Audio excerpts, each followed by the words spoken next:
Have you ever stared at a broken application in production, just completely blind to what went wrong? You know that feeling, right? It's honestly a terrifying feeling. Well, hello everyone, and welcome to The Explainer. Today we are preparing to uncover the absolute foundational tool for understanding modern software, and that is instrumentation. If you're building, maintaining, or troubleshooting complex applications, this is exactly where your journey to true observability begins. We're going to break down exactly how you give your systems a voice so they can actually tell you what's happening under the hood. So here is our roadmap for today. We'll start with the foundation of observability, cover logs, metrics, and traces, discuss automatic versus custom instrumentation, explore taking ownership of that instrumentation, build out your custom strategy, and finally look at managing data volume costs. Let's get right into it. Section 1. The Foundation of Observability. Why we measure. Before we can even think about analyzing data or fixing bugs, we really have to pose a fundamental question to ourselves. How do we actually understand complex application systems when they're running in production? Let's dive into this classic business adage. You can't improve what you don't measure. Now, this idea rings incredibly true for the systems we build today, particularly because we've moved into this era of microservices and highly distributed architectures. Think about it. These modern apps have so many moving parts. You've got requests jumping across networks, into containers, out to serverless functions. It's a lot. Because of that chaos, generating and collecting a vast amount of telemetry data is quite literally the foundational cornerstone of system reliability. In a distributed environment, the root cause of an error, it's almost never in the same place the error actually surfaces to the user. But if you have a sufficient volume of this telemetry data, it becomes possible to trace that path backward. You can understand literally any state your system gets into, no matter how novel, bizarre, or frankly confusing the failure might be. I like to think of a modern observable system like flying over a sprawling metropolis at night. You look out the window of the plane and you see thousands of lights flickering, traffic flowing across these intricate pathways. It's incredibly complex and, honestly, beautiful. But let's be real, it is completely impossible to truly understand how the city is functioning just by staring at those glowing lights. City planners need traffic sensors, population monitors, utility meters, the whole shebang, just to understand how their metropolis actually works day to day. If a massive traffic jam happens on a major bridge, that gridlock might ripple outwards, eventually causing an entire neighborhood miles and miles away to come to a complete standstill. In our software world, a spike in database latency acts exactly like that bridge traffic jam. It can cause a ripple effect that ultimately crashes a checkout service 3 layers up the stack. So instrumentation is basically the process of installing those sensors and meters throughout your application's metropolis to report on everything. This way, you can spot those chain reactions before they blow up. The more comprehensive your instrumentation, the more granular and useful your understanding of the city becomes. Moving on to Section 2. Logs, metrics, and traces. The vocabulary of telemetry. Okay, so each of the traditional 3 pillars of observability serves a very particular, distinct purpose in helping us understand our systems. Let's break them down. Logs are your go-to for detailed context about individual isolated events. Think of a structured JSON logline that spits out a timestamp, a severe error code, and a full stack trace telling you exactly what line of code just broke. Metrics, on the other hand, take a step back. They give you aggregate views and are highly optimized for tracking numbers over time. A metric might be a gauge showing the current memory usage on a server, or a counter tracking exactly how many HTTP 500 errors occurred in the last 60 seconds. And traces? Traces are amazing. They provide end-to-end visibility into complex operations that span across multiple different services. A single trace span actually tracks one user's request as it hits the load balancer, travels down to an authentication service, queries your database, talks to some third-party payment gateway, and finally returns to the user. Traces stitch all of these disjointed hops into one continuous, readable story. Knowing which of these 3 tools to reach for is absolutely the first step in instrumenting any application effectively. Now, to unify all these diverse signals, we look to OpenTelemetry, which is often just called OTel. This is a real game changer. It's an open-source, vendor-neutral framework that has quickly become the absolute standard for generating these logs, metrics, and traces. Historically, observability was totally plagued by vendor lock-in. If you used one specific tool for monitoring, you had to write your application code using that specific company's proprietary agents and libraries. And if you ever wanted to switch tools down the road, you had to rewrite massive chunks of your code base. It was a nightmare. OpenTelemetry completely solves this by providing standardized APIs and SDKs. It provides a universal language, ensuring that as you build your sensors, you aren't locked into any single vendor's format. You write the instrumentation once using OTel, and you can pipe that standard data out to literally any back-end analysis tool you choose. It is the new standard protocol for your city's reporting infrastructure. Section 3. Automatic versus custom instrumentation. Plumbing versus business logic. And inevitably, almost every engineer asks at some point, should I use automatic or custom instrumentation? Well, let's look at what they do. Automatic instrumentation acts as your default road sensors. It intercepts the common operations in your application frameworks, things like HTTP requests or database queries, and it does this with very minimal configuration on your part. It effortlessly maps out your technical plumbing. But here's the catch. Business applications are unique. Automatic instrumentation has absolutely no idea what a premium user checkout looks like in your specific app. It might tell you that a network call took 50 milliseconds, sure, but it can't tell you who made the call or why they made it. That is exactly where custom instrumentation comes in. Custom instrumentation requires explicit code, written by your developers, to capture your domain-specific business logic. We're talking about things like user registrations, order processing pipelines, or your custom content recommendation algorithms. Basically, automatic tells you a post request failed. Custom tells you that a VIP user failed to upgrade their account.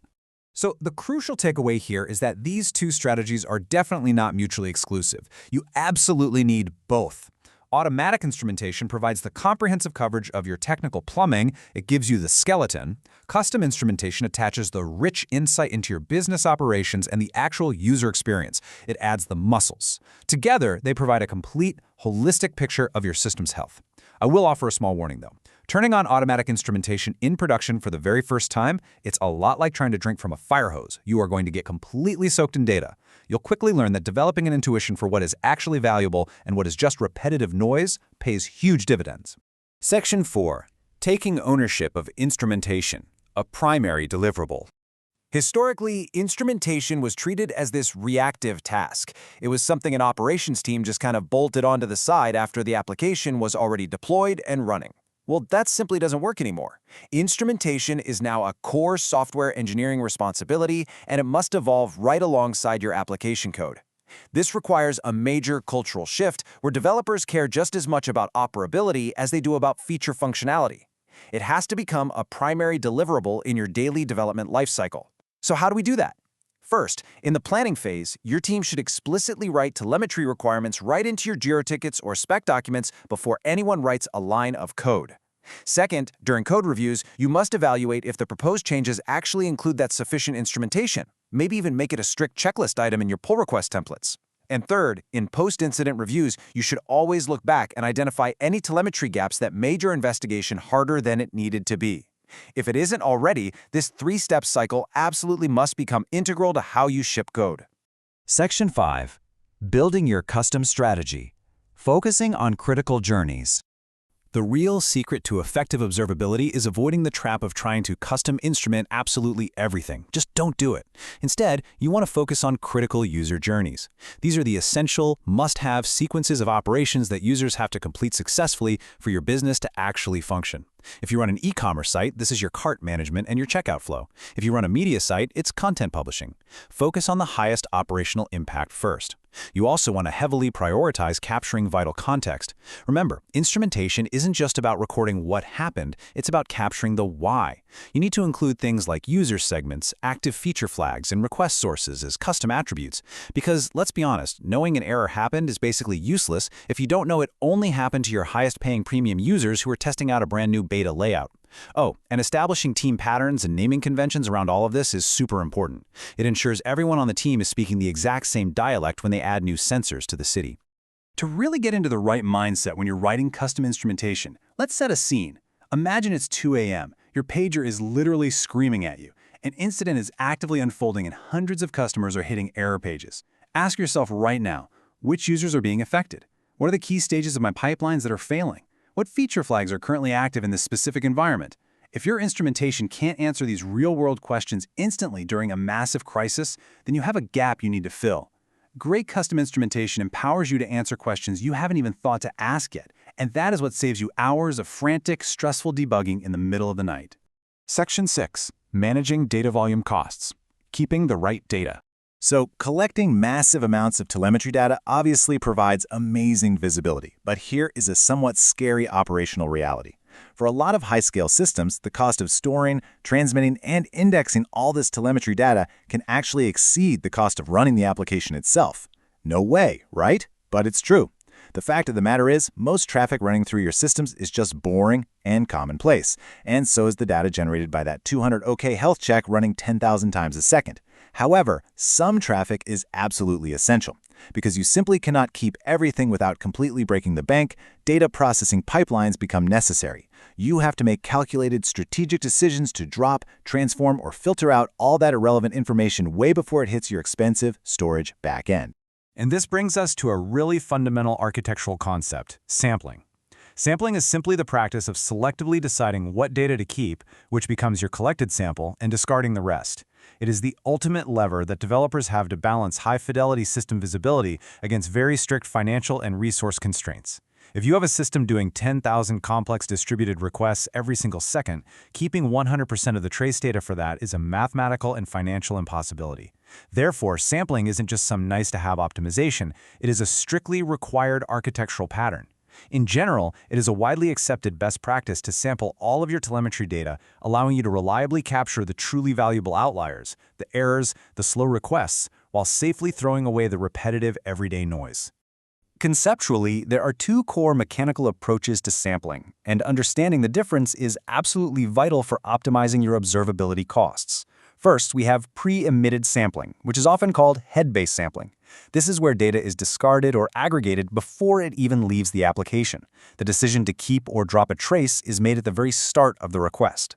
Now, this is incredibly cheap computationally, but because you are making the decision at the very beginning, you might accidentally drop a trace that eventually fails much later down the line. Notably, your standard metrics are actually a form of pre-emitted sampling too, because they summarize events over time into a single number and discard all the individual event details right at the source. Then we have post-emitted sampling, often called tail-based sampling. Here, the entire trace is generated and buffered, and the decision to keep it is made at the very end of the journey. This allows you to wait and see if a trace finishes with an error before deciding whether to drop it or not. For example, you could keep 100% of all traces that resulted in a crash, but only keep 1% of the traces that succeeded perfectly. This provides incredibly high-value data for sure, but it requires significantly more memory and computational expense to buffer all those traces while making that final decision. It's a classic engineering trade-off. Well, we've covered a massive amount of ground today. We moved from the foundational vocabulary of logs, metrics, and traces deep into the strategic implementation of OpenTelemetry, setting up custom business sensors, and navigating the complex mechanics of data sampling. So I want to leave you with a final thought to really reflect on as you go back to your own code bases.